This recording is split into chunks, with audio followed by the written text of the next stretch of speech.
Hofu imeanikiza nchini Tanzania baada ya mwanaharakati Maria Sarungi kufichua nyumba za mateso ama ukipenda torture chambers ndani ya Dar es Salaam, huku mataifa ya kigeni yakitakiwa kuingilia kati.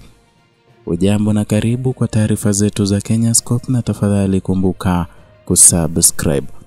Leo hii tunakuletea ripoti nzito kutoka Tanzania ambapo mwanaharakati maarufu wa haki za binadamu Maria Sarungi ameibua madai ya kutisha yanayogusa moja kwa moja usalama wa vijana na hali ya haki za binadamu nchini humo.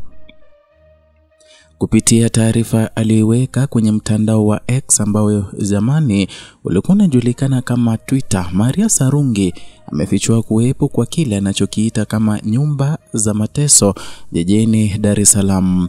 Taarifa hiyo imesababisha wasiwasi mkubwa baada ya kudai kwamba vijana wengi wanashikiliwa kinyume cha sheria, wananyimwa chakula na kuteswa katika mazingira ya kinyama yanayoendana ama yasiyoendana na utu wala sheria za kimataifa.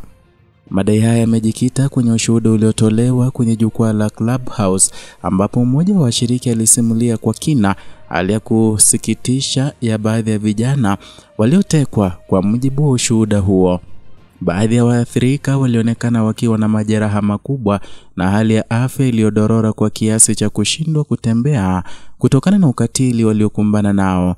Aidha, ilielezwa kuwa vijana hao wanazuiliwa bila kufikishwa mahakamani, hali ambayo ni kinyume na taratibu za haki za binadamu na sheria za kimataifa.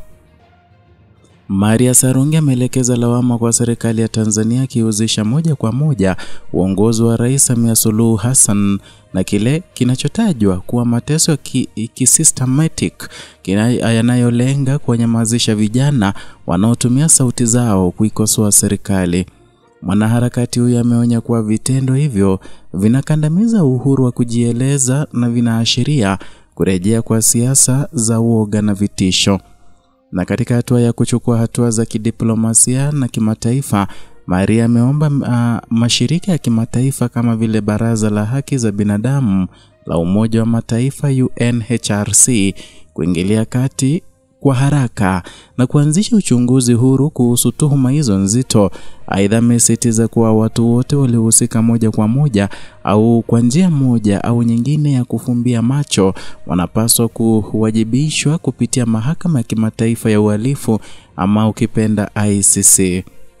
Madai haya yamezua hisia kali kutoka kwa watetezi wa haki za binadamu, wachambuzi wa kisiasa na raia wa kawaida, huku wengi wakihofia kuwa Tanzania inaweza kurudi kwenye enzi za ukandamizaji wa kisiasa na mateso ya kimya kimya.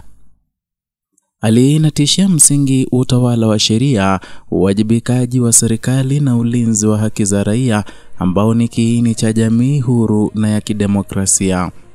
Na katika mazingira haya sintofahamu, jicho la dunia limeanza kuelekezwa kwa Tanzania, huku mashirika ya haki za binadamu yakihimizwa kuchukua hatua za haraka.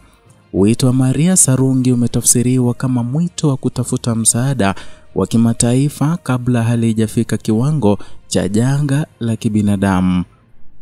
Endelea kuwa nasi hapa Kenyascope kwa taarifa zaidi kuhusu mwenendo wa haki za binadamu, demokrasia na haki ya kijamii barani Afrika.